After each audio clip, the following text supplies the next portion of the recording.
Go beyond market headlines to understand the reasons for the day's movers and shakers. And get your portfolio ready for tomorrow. Beaming live from the CNBC-TV18 Motilal Oswal studio.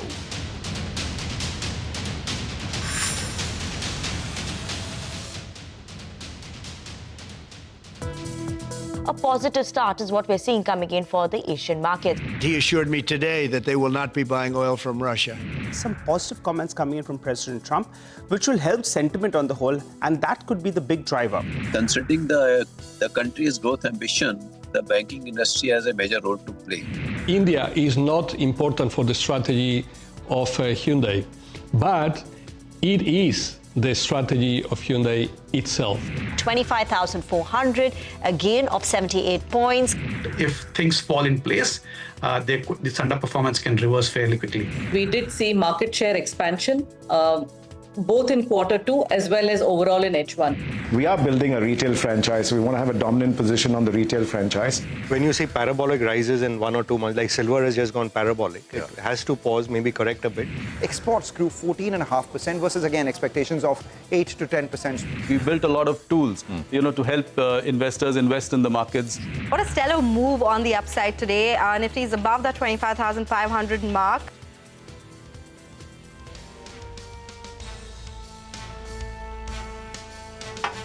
Well, it's beginning to look and feel a lot like Diwali. Look at the markets go, right? Up and away. The Nifty is now close to that 25,600 mark. And yesterday, we added about 170, 180 points in the Nifty.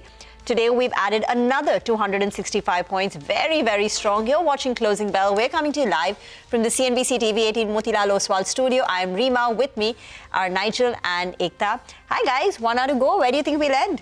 I think we'll end at the highest point since July 2025. We're just looking at the data. We haven't had a close at around 25,600 all the way since July 2025. So that's going to be important. And today, actually, sentiment was good overnight because of what Mr. Trump had to say. It appears India's moving towards a deal with them, hopefully. But earnings reactions have been positive. Axis Bank on another day could have been down. Today, the stock is up still 2%. Street is willing to look ahead and believe that the best is yet to come. And even Nestle, that's delivered a good set of numbers. The street is believing the sector has turned. So Nestle has spiked up and the entire FMCG pack as well. Sharp spike is what we got.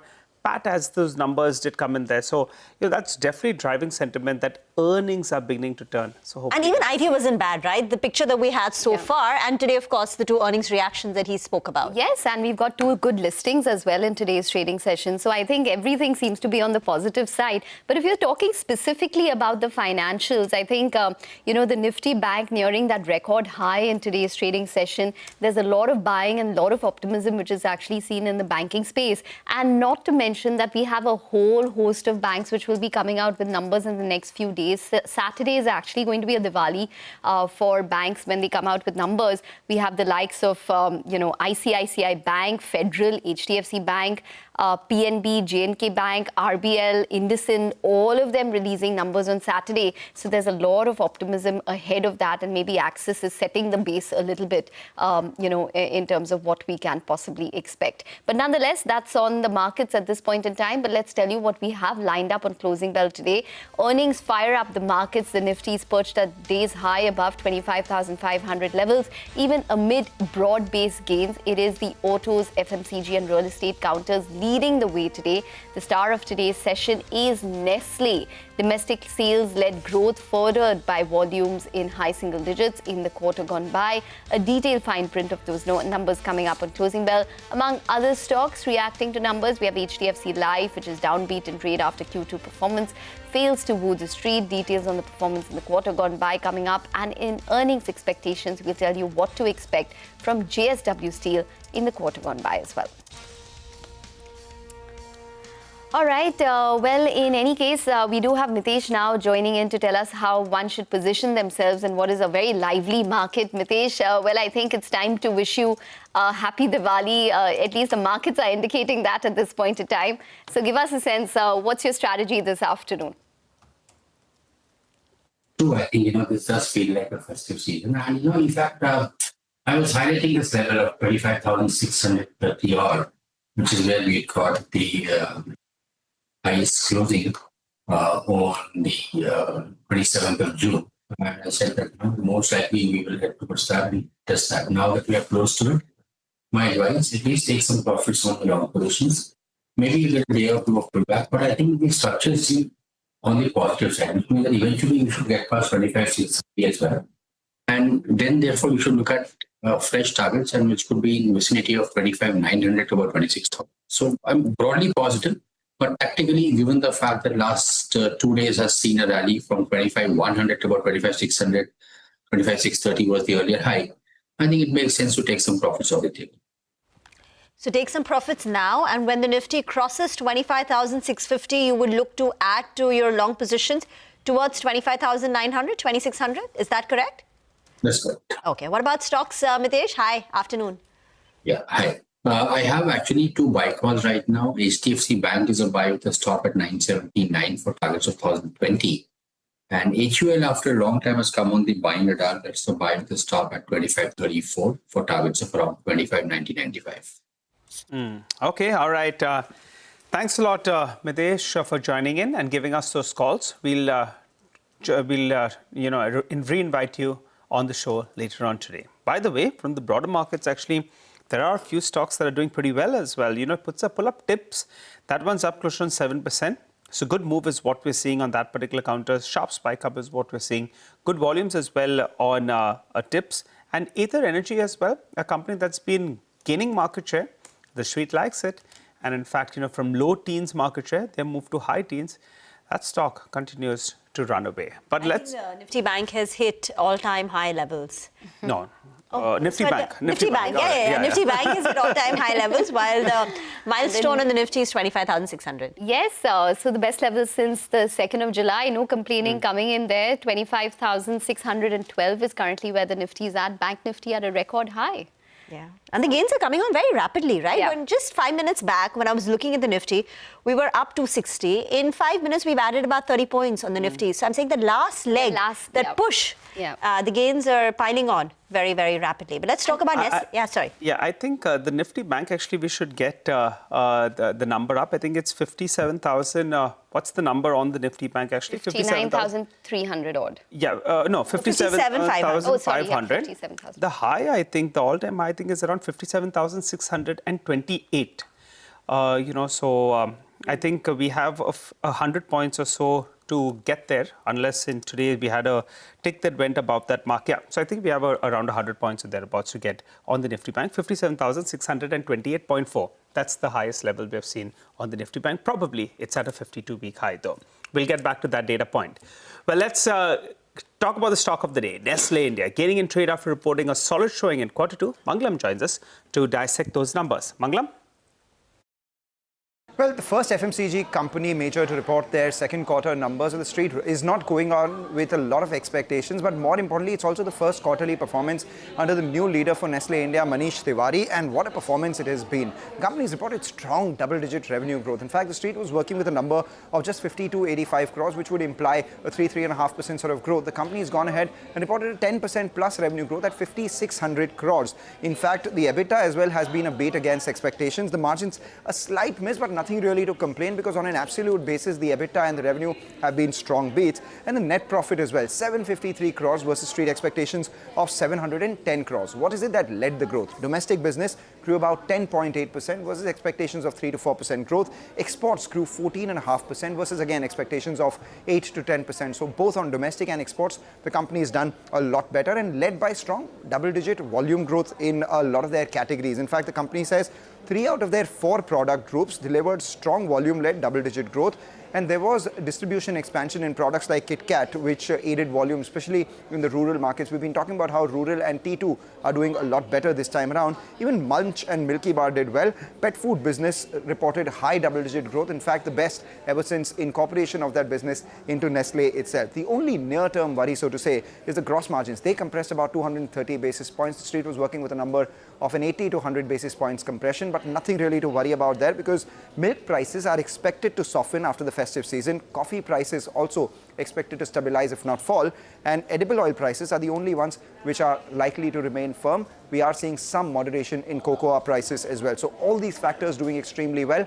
Apart from all of this, what the street was eyeing is the leadership strategy under Manish Tiwari, and that has been outlined as well. They've said they're focused on penetration-led volume growth. In fact, they will invest in growth, accelerating investments in both brands as well as manufacturing capacities. This after they've, increased their capacity in the Sanand facility. And finally, the endeavor for the company remains fast, focused, and flexible. All these factors working well for Nestle. The stock is about 10% away from record high, did well in yesterday's session, is doing well today as well, trades at a premium to the FMCG sector, but if it continues this kind of outperformance, there's no reason to believe that this premium won't be justified. Thank you. Very well explained. And now Nestle is just 5% away from its all-time high level. The all-time high is 1347 on Nestle, and the stock is now at 1280. So not much distance to go after today's 5% gain. Devin, are you surprised by Nestle's strong numbers? Look at the volume growth, much higher than the muted 1-2%. And we thought bulk of the benefit on account of GST festivities will come in Q3, but it looks like it's been an early Diwali for Nestle. I mean, what does one do with Nestle given the valuations? And should we expect similar numbers from the rest of the staples pack? Yes, Rima, good afternoon. Well, I think not completely surprised so, because I think we have been counting on the possibility of a very strong tier 2, tier 3 dominance. These particular companies are having both HUL and Nestle, including Britannia. They are actually, I think, penetrating into the hinterland in a very systematic manner all these years. And what I like most about these companies is that they are actually, I think, been adapting the AI in making, in reaching out to the distribution points in a very systematic manner, which means that I think the logistic part of the problem, which otherwise I think used to result into some kind of discounting of the products because of the bulk storage at some point of time with this distributor, is now a matter of past, and this is getting reflected into the margins as well. So in my viewpoint, I think though the numbers have come and the tier 2, tier 3 are the dominant force, I believe that I think the impact of reduction in the price due to GST, etc., is likely to play out over the next 3 to 4 quarters in a very systematic manner. Till the time next year, I think when we start looking at the result on a higher base of current year, I think you should be seeing next 3 to 4 quarters as a very systematically high quarter for some of these FMCG companies, and particularly the likes of Britannia, likes of Nestle. Okay, all right. Deven, wanted to ask you about the cables and wires players. For one, Polycab actually has recovered from the lows of the day. I recall the stock was down close to 3%. Good recovery is what we're seeing on Polycab. But KEI Industries, the stock continues to remain under pressure as the street is disappointed by the slight miss in revenues as well as profitability. Also, they're a little bit disappointed with regard to the commissioning of the new facility. We spoke to Anil Gupta, the chairman and managing director of the company. Let's listen in to what he had to tell us. I hope that we will be able to maintain around 18 to 19% of export of our total revenue in this financial year. We have grown by around 22% in this quarter in our wire and cable segment because of the fall in the revenue from EPC department. We have already stated in our past several years that we are reducing our EPC business, and that is under that policy. So the overall wire and cable revenue has grown by 22% in this Q2. Okay, all right. Deven, what do you make of this one? KEI Industries, first look at it, you'll say 22% growth in cables and wires business. Things look pretty okay. The problem, I think, from a market perspective was bulk of the volume growth came in because of exports, though it's a higher margin business. The fear is that the domestic environment is not too good. The second point is gross margins went up, but EBITDA margins didn't go up by as much, and the commissioning of the facility gets delayed by a few quarters. So I guess put that together, and not very cheap valuations. The street didn't like it. But what do you do from here? You look to buy the dip? I think the last point which you made, Nigel, I think is a pertinent point. I think the valuations in the last 6 months, I think if you see the price trajectory, I think the prices have moved up for the stock. And that's the reason for which I think after the result announcement, I think some amount of softness called profit booking is being seen. At the same time, I think there is going to be a slightly challenging environment going forward, particularly because of the stronger commodity prices, the copper prices. And that's where probably I think on contract to contract basis or supply to supply basis in this case, we'll have to see how exactly I think they're passing on the cost, I think, to the end consumer. Should it require to be absorbed at some point of time? And that's a little amount of, I think, concern for most of the analysts. And that's where I believe that I think some amount of subdued, what we call, I think, performance of the ceiling, which is currently happening, is justified. In my viewpoint, while I remain confident about the strategy implemented by likes of Polycab, because I think they are creating vertical-wise presence in different verticals with the specialized products within the wire and cable space. We believe that I think that company would continue to have edge or others, particularly in the form of I think enjoying a little better margin. So clearly, I think the distinction is now being made with the larger ones like Polycab vis-a-vis the other players at this point of time in the market. Okay, so that's on KEI Industries. That stock is down around 6% It's sticking to its guidance, however. But the other one which we just want to talk about is HDFC Life's Q2 results, which really impressed the street. Yash is here for a quick read-through in terms of the performance this quarter gone by. Yash, tell us more. Well, very quickly, what do we know so far? The results on all counts have been in line with what the street was anticipating. In fact, there has been a beat of about 100 basis points which has come on the margins as against what the street was anticipating. In that case, why is the stock down? Of course, at opening trade, the stock was down as much as 4%. Now it's down about 2.5%. There are three important reasons which really come for that particular move on the stock. One is that the management in the interview given to CNBC-TV18 said that for the current financial year, the margins will remain at current levels. That is about 24 to 24.5%. The street was anticipating that there could be some improvement in the margins in the second half and for the year, but that the management does not believe so and expects the margin to remain at current levels. And any improvement will only come from FY27 onwards. So that's the first point. Second one, there has been no decision on the commission cuts in the passage to distributors yet.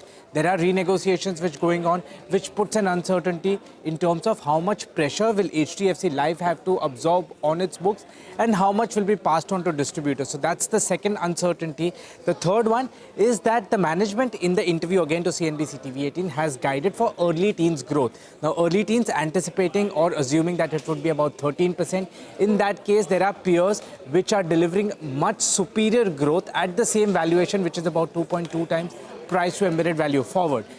So at the same valuation, if there is an avenue for higher growth, then of course investors might look at those options as well. Explains why the stock is behaving the way it is today, that is down about 2.5% in trade. All right. Well, thanks, Yash, for that. HDFC Life is under pressure, but the Bank Nifty definitely isn't. It's just about 100 points away from that record high. So a lot of momentum which is coming into the markets in the last hour of trade. Devin, but before that, the HDFC Life, do you look at that stock? Disappointing numbers this time? Well, I think if you go by the management commentary and I think take that into account, then minus the GST impact, I think, which they had to absorb because of the changes on life policies, I would think that I think on a normalized environment, I think they have grown decently well as far as I think if you remove the GST and the IT, that is input tax credit, I think benefit which they could not get in this quarter. I think if you remove that part of it, I think the working of the company possibly is, I think, not as bad as I think it is appeared to be at this point of time. In my viewpoint, I think the crux is in the area of, I think, valuations. The EV to EBITDA, that is embedded value in this case, I think is definitely, I think, remaining at the premium level. And that is the reason for which, even though with a stable business model for HDFC Life, I think the stock has always been underperforming in the marketplace. Whereas the peers are comparatively available at cheaper levels, I think, on the valuation front. And that's where probably the liking for adding those peers into the portfolio vis-a-vis HDFC Life. Nothing wrong with the company, except that the valuation in the market is remaining fully priced at this point of time. Okay. By the way, Cyient reports numbers later today, and that stock has suddenly spiked up. So it's up close to about 3% on Cyient now. So just get that intraday up for you on your screen. Midcap IT had a very strong session yesterday after persistent stellar numbers. So it lifted the entire IT pack Today, apart from Infi Wipro, you've got LTI Mindtree and Cyient, which declares numbers. So the street will be watching that very closely. In fact, a couple of other IT names are also, I think, moving up a tad bit. First, so Zensar, you are seeing a little bit of an uptick coming through in them. Devin, quick word. We've had 2 new listings today, both strong, Rubicon Research and Canara Robeco AMC. Did you, participate in any of these IPOs? What would the advice be now after the listing? Still some time for me to, I think, study those companies, Rima, I think, and then come back at some other point of time. Got that. Oberoi Realty is also having a good session, 5.5% up. In the real estate pack, which is your preferred pick? So among the new ones, I think the listed one is Lotus. I think that is what we like, I think, this company, because of the premium to ultra luxury segment. I think that is a journey which this company has traveled very well. And we like, I think, the approach that they are carrying. So in their portfolio, they are largely having the luxury property or the ultra luxury properties, which is fetching them better realization, along with the redevelopment model mode that they have carried. I think, that proposition more than the other ones. Other ones are good, but I think they were priced in today as much as I think they could. Probably, I think this one is deserving to be added into the portfolio. Okay, all right, Devin. Well, we're going to thank you on that note. Thanks very much for joining this afternoon and taking us through all of your views on the market. Well, for the Nifty, 25,588 is where we're at. We have the advanced decline ratio, which is extremely steady at this point. 2,400 stocks advancing to around 1,900 stocks declining on the Bombay Stock Exchange. We'll take a short break, but we'll be back with Pramod Gubbi of Marcellus Investment Managers to talk more about stocks. Stay tuned.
Welcome back. Well, we have the eternal numbers which are flashing on the screen. The EBITDA is coming at around 239 crores versus our poll of around 256 odd crores, and that is a margin of around 1.8%.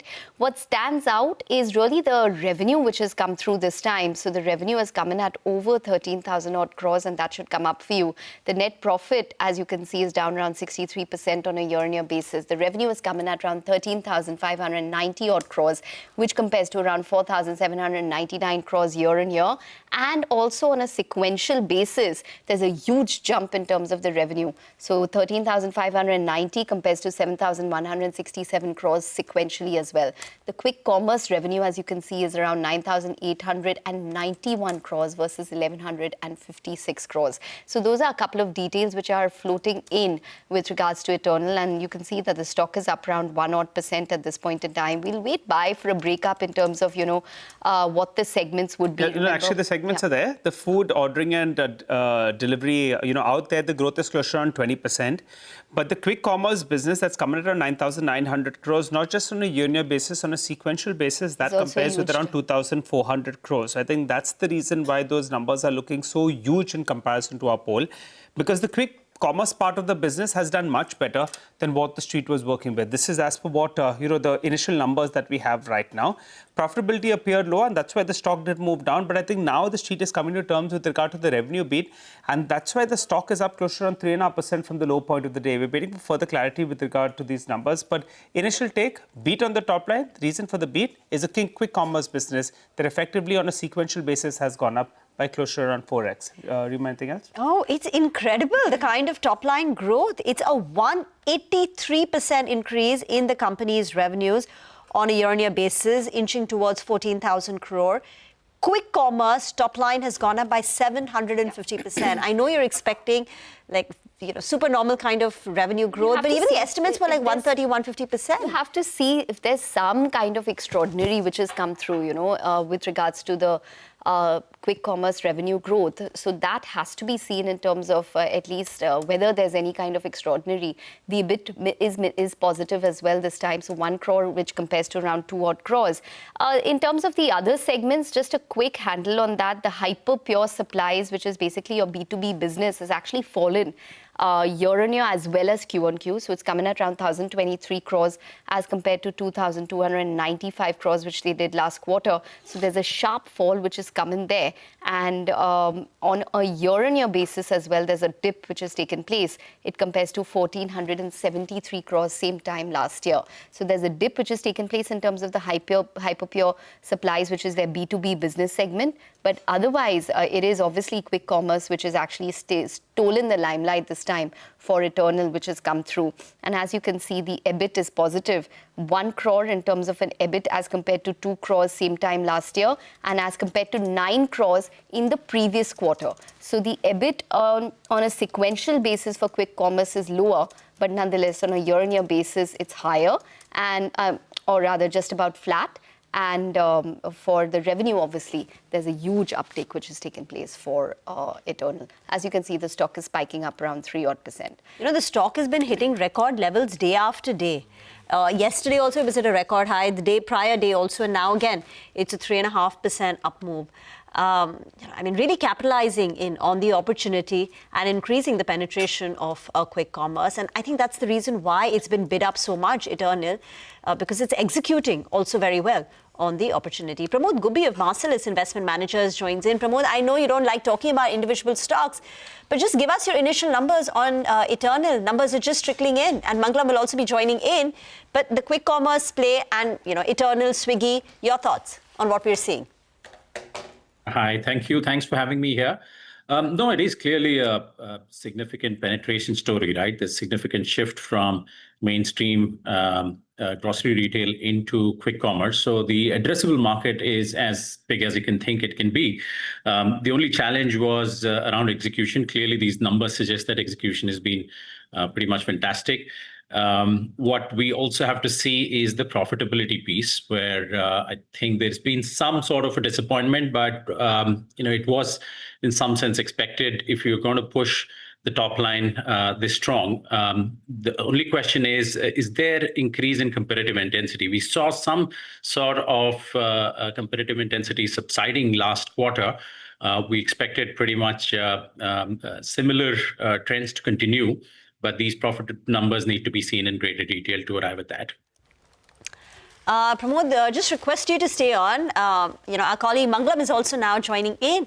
Manglam, have we seen 750% jump in quick commerce revenues before? All right, so here's one thing about quick commerce, and because the reason why this jump has happened is because, remember, between the last time and now, it is a majority domestic owned company, and as a result of which they are owning their inventory. So every time you own your inventory, you make a sale on that, the gross order value gets reflected as a revenue, as against the take rate that a company takes, or as against, the sales that they make on this traded basis. So which is what explains this sort of big jump that has taken place. The company had told us earlier as well that they are looking to own their inventory. So it's the third party model which was there, which is now their own inventory model, which is why that big jump that we've seen in the business. What really stands out for me, however, is that, two things. One, every time they're owning the inventory, they will have to deploy more capital, so the working capital increases. But in return for that, they were going to get about 100 basis points more in margins because they were now owning the inventory. So the net operating value growth, or the NOV growth,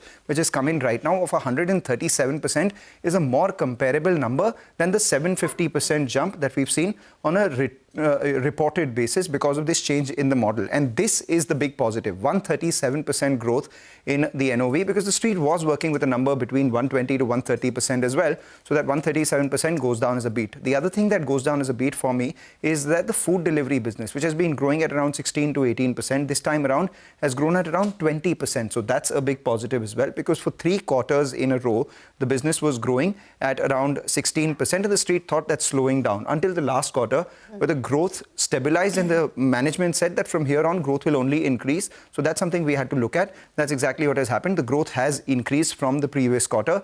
They've added 272 new quick commerce stores. That's again something that was expected. 1544 was where they were, and the street was expecting the current quarter's number to be close to around 1750 to around 1800. So all of this works well for me. The reason why the stock may be coming off may be because of some sort of commentary around competition. So that's something I'll be watching out for in the shareholders letter.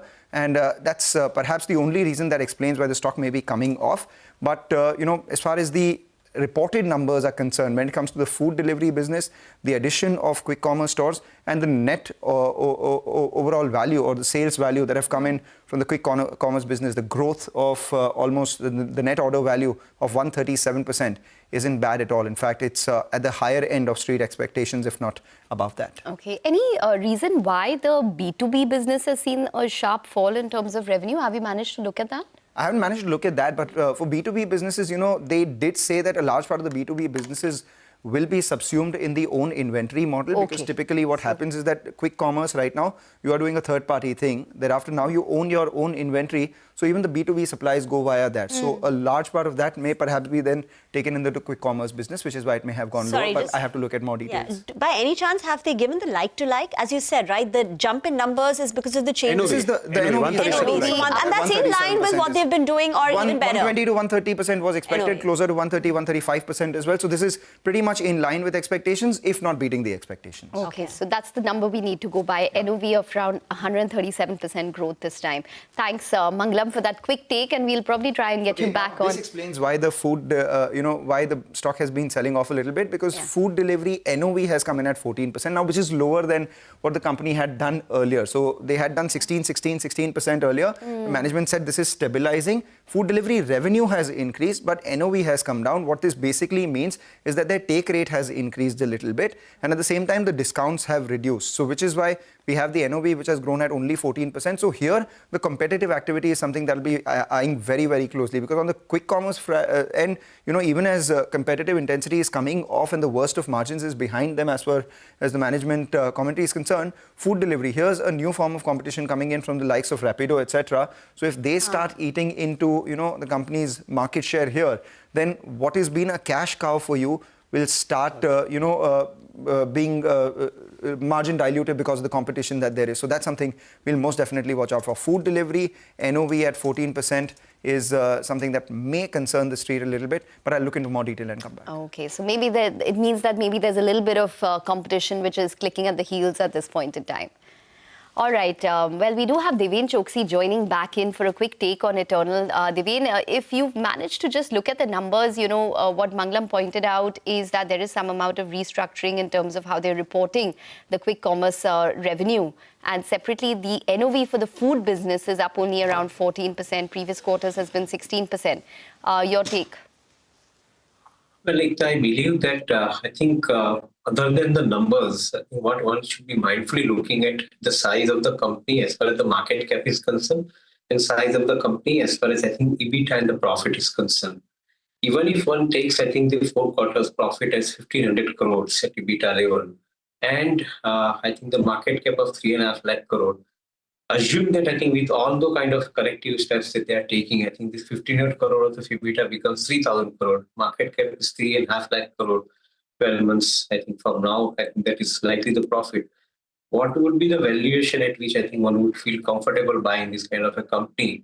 It seems that I think the market is probably, I think, factoring some amount of need to correct on the valuation side. I guess I think the valuation is expensive, remains expensive, unless I think we see some material jump into the profit. Probably all other calculation metrics that we are trying to apply, I think, has now going to solve the problem on the valuation side. All right, Deven, appreciate you joining in and giving us that quick take with regard to Eternal. The stock has come off. Also, there is some commentary that's coming in there. Eternal Limited, they are saying that they're fighting multiple headwinds, including soft discretionary consumption in general in India. That's point number one. Point number two is they're expecting a slow uptick in growth rate in the near term for food delivery itself. So after dancing away, the stock has now cooled off. Initially, there was a big beat with regard to the quick commerce business. It appeared was very good, but it's basically the change in accounting standard that caused that particular kind of beat. And as Mangalam said, the key business, which is the food delivery business, out there, they're sounding a little bit cautious, and maybe the growth, the NOV growth, is not as much as what the street worked with, or maybe it's slowed down a little bit in comparison to the previous quarters, which explains why the stock has come off the top. Let it settle down a little bit. The take is that, in fact, the numbers are pretty okay. There is some cautious commentary as well that's coming in there, but we'll have to understand in further detail. As Mangalam gets that, he'll join us back. Pramod Gubi is still in conversation with us. Pramod, sorry for making you wait by. Eternal coming out with a set of numbers that's racking everyone's brains. But how are you feeling about the market on the whole? Last 1 year has been challenging. One would say we have done pretty okay, going by the kind of challenges we had on the domestic front. We had earnings that slowed down as well. We had an issue, a skirmish with Pakistan. And on the global front, there are a lot of issues. President Trump at center stage. Do you think the markets are now bracing for a better move in the next 1 year or so? Well, predicting markets in the short term is always challenging, but I think I agree with you. The last 1 year, despite the challenges that we've seen, it's not just the narratives, right? Clearly, economic growth and earnings growth, we've been almost, 6 quarters of single-digit earnings growth, whereas valuations at the market level across indices are pretty much above historical averages, significantly above historical averages. The fact that the markets have been flat is actually a pretty good outcome, and clearly, we have to thank all the flows that's coming into mutual funds for that. But if you pause there and look at the relative situation relative to the rest of the world, we have underperformed massively. I think that's a better way to take away the events of the last 1 year rather than absolute terms. Now, the question is, going forward, have we seen the worst? I reckon earnings are likely to bottom out soon. Partly from a statistical perspective, you have very favorable base rates, but we also got some sort of stimulus in the form of both income tax cuts as well as the GST cuts running into this festive season. Hopefully, this can trigger a sustained recovery, consumption leading to utilization levels going up and further private sector capex, the long elusive private sector capex to trigger a job creation, much needed job creation, because we're facing structural headwinds around automation and AI. Only then can we have any sort of a stronger view in terms of earnings recovery sustaining well beyond the next 12 months and also justifying the current valuations. Even then, I reckon given where valuations are, we might just protect the downside, but we might be looking at a more consolidatory sort of a market environment over the next 12 months. Okay, more of a consolidatory type of environment for the markets in the next 12 months. Pramod, thank you very much for joining in and taking us through your views this afternoon, and season's greetings as well. Well, we need to take a break on that note with the news that Eternal is in fact down around 2% off the day's high. And we have the markets, however, the Nifty, which is holding with a gain of around 258 odd points. Be back with more. Stay tuned.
Welcome back. Well, let's go across to Nigel now. He's joining in from the F&O desk to tell us what he's looking at today. Nigel, over to you. Well, Ekta, things have been looking good. We have been maintaining this view that this market from sell on rise had turned into a buy or dips, and that's precisely how it's playing out.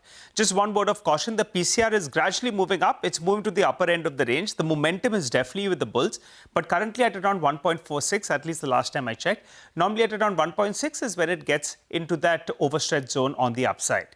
And the reason that it's moved up is because put trading, just take a look at the addition you're seeing, 25,500 put. The premium has come down to less than 50 rupees. Start of today it was 165 rupees. 25,600 put as well. That premium from around 240 rupees, that's come down to around 80 rupees. On the flip side, the call buyers, they are very, very happy. Now we'll have to see how that works out because the highest, open interest built up is at around the 25,800 call. And those call buyers will be very happy. Start of today, it was only around 5 rupees. And today, in fact, it's moved to around 20 rupees. And at one point of time, it was more than 30 rupees.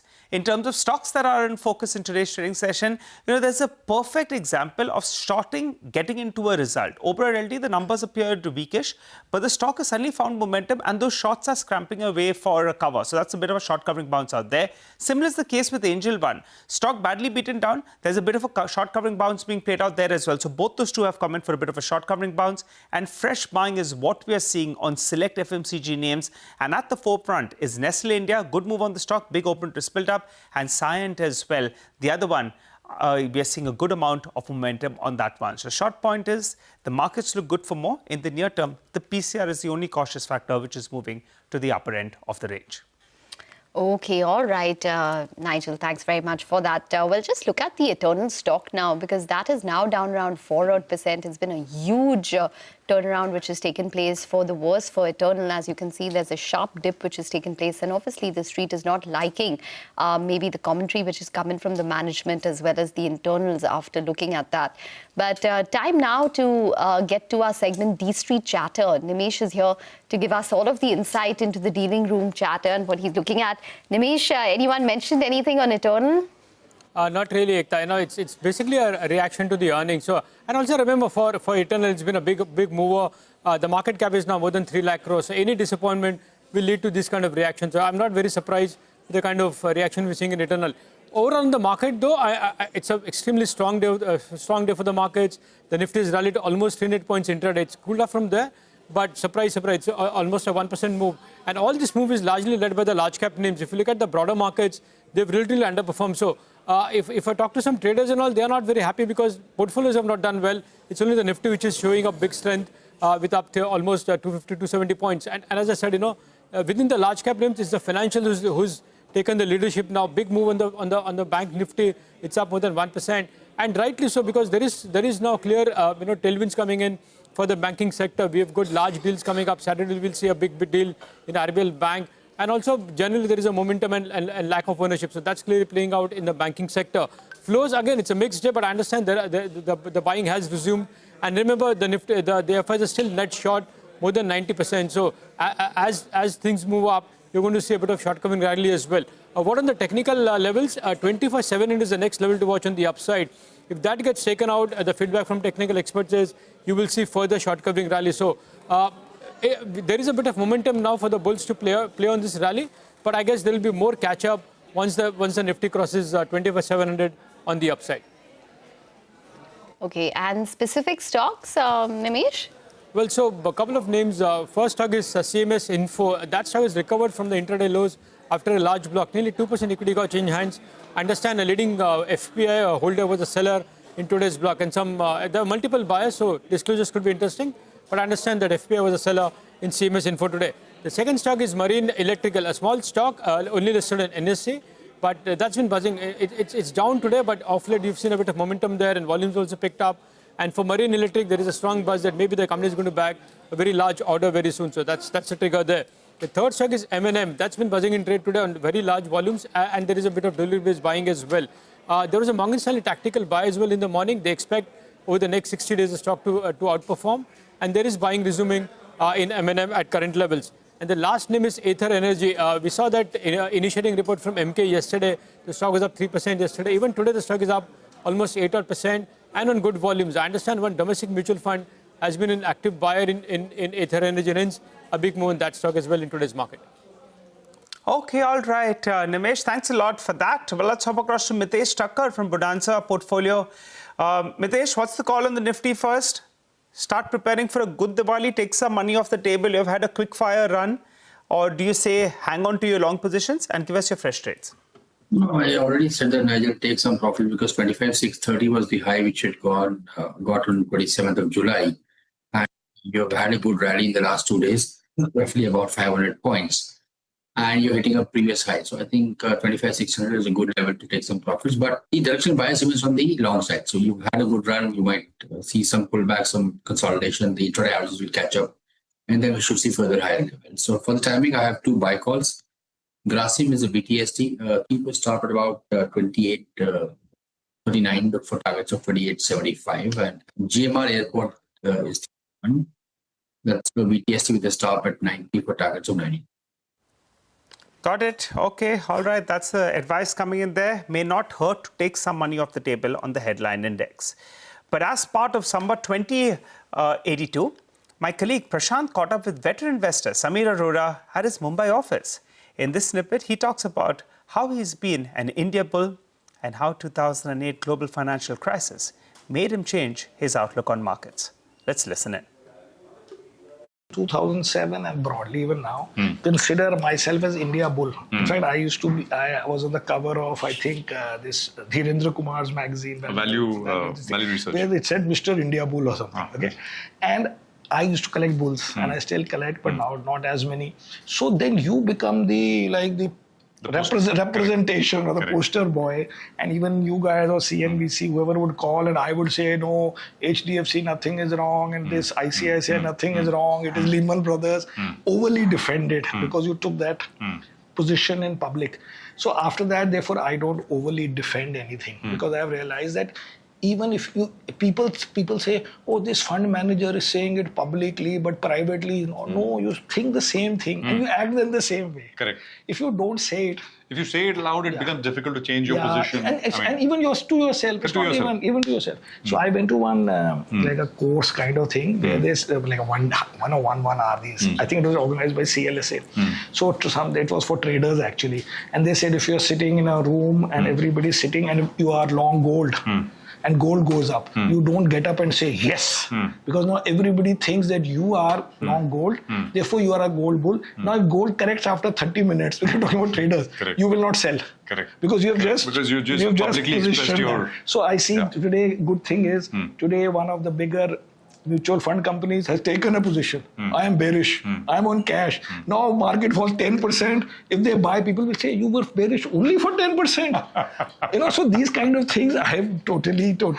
So you wisened up to that kind of... I realized that these positions are not to be taken publicly. You be ruthless and a little bit shameless.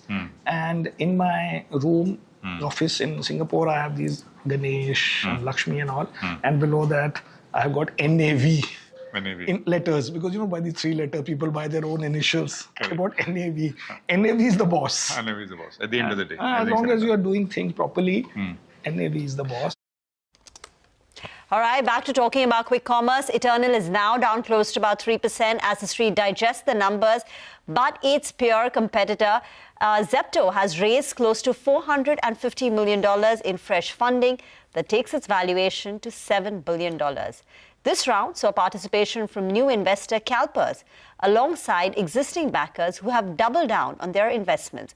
We spoke to Adit Palicha, the co-founder and CEO of Zepto, about the details of the fundraise.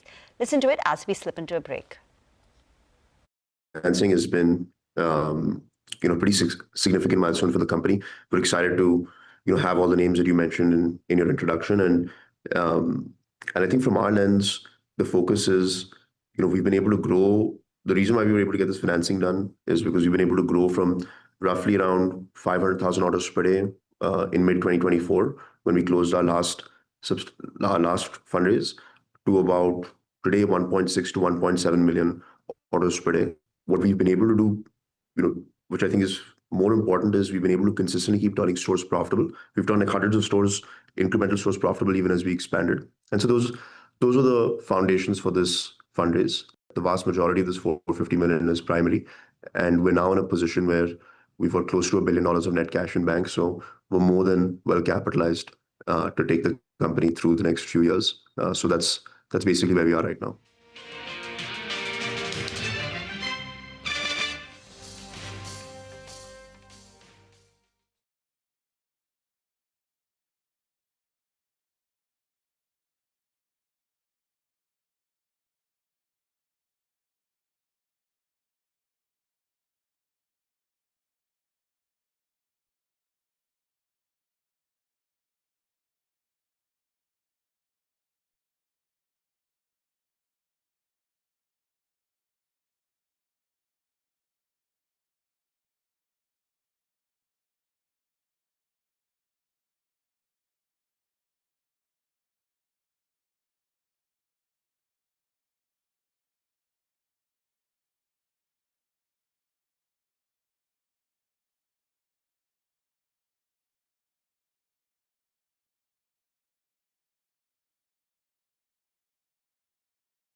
Welcome back. Well, we have Mayuresh Joshi joining in now to discuss a couple of stocks as well as his take on the market. Mayuresh, hi. Welcome to the show and season's greetings. I'm not sure what to ask you about first. Nestle, which is up around 5% or Eternal, which is down around 4%. So take your pick. Which one do you want to talk about? Do you want to start the conversation? Afternoon, Ekta. No, season's greetings to you and the entire team. I think you're on mute. No. Oh, okay. Sorry. Afternoon, Ekta, and the entire CNBC team and all the viewers. Wish all of you a very happy, healthy, and prosperous Diwali. I think Nestle's numbers actually stood out on two counts. One, I think the superior growth that they probably exhibited, the 10.8% sales growth that has happened with higher single-digit volumes, and 3 out of their 4 categories, including confectionery, packaged foods, the coffee business also doing well. Augurs well, because this was a tough quarter for FMCG companies. They were just coming out of a lull. Demand was expected to still remain soft, and yet they have performed relatively better in terms of performance, both in terms of price as well as volumes. Going forward, again, I think the expectation largely in terms of input cost, which largely would have hurt their margins a tad bit in this quarter, might also inch higher because you're expected to see milk prices, coffee prices, cocoa prices actually remain benign. Though palm oil prices might be a little bit higher. So I think even the margins might start moving a tad bit higher. And with expectations of more stores expected to open up, specifically on the semi-urban and rural front, along with the plant at Sun and for Maggi, I think there can be significant push that can come through. Valuations have always been expensive, but if they're able to deliver in Q3, Q4 with GST rationalization, I think those premium multiples might work. For Eternal, I think there was a long discussion. I heard that over the last 30 minutes. I think the entire aspect here, as we've always maintained, is valuation still remains sky high. For Eternal, competition still remains extremely intense. And therefore, how margins play out specifically in the food delivery business is going to be extremely critical. Volumes will show an uptick in this quarter because with festivities around, both quick commerce and food delivery should pick up quite significantly. They've accelerated their store opening, but valuations remain very, very expensive. All right, Mayuresh, thanks for that. Well, I think we'll have to wind down on the markets today. And actually, it was a very, very good trading session. The Nifty goes home with a gain of 250 points. The Nifty banks 600 points. The real story was in the broader markets. You had Rubicon, the new listing that did very well, up and about in today's trading session, a 30% return on day one. Canada Rebecca as well.